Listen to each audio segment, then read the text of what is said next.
પરમાર ગંભીરપુરા જીવદયા ટીમ આજ રોજ 5/10/2024 રોજ આજે સતત ચોથા દિવસે પણ અમે ગંભીરપુરા જીવદયા ટીમ દ્વારા ઈડરથી વડાલી હાઈવે સુધી જે પણ ગાયો ફરતી હોય છે બજારમાં રોડ ઉપર હાઈવે ઉપર એ ગાયોને રેડિયમ પટ્ટા લગાવવા નીકળ્યા છીએ. અમારી જીવદયા ટીમ તમે જોઈ શકો છો, 8 થી 10 છોકરા અમે છીએ બધા ટીમના.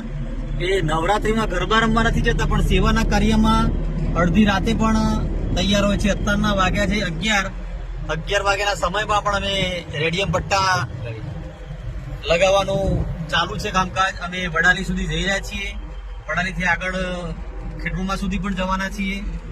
એમ અમારું સેવાનું કાર્ય સતત ચાલતું રહે છે. અમારી ગંભીરપુરા જીવદયા ટીમને આપ સૌ મિત્રો સાથ અને સહકાર આપો તેવી વિનંતી. નમસ્કાર.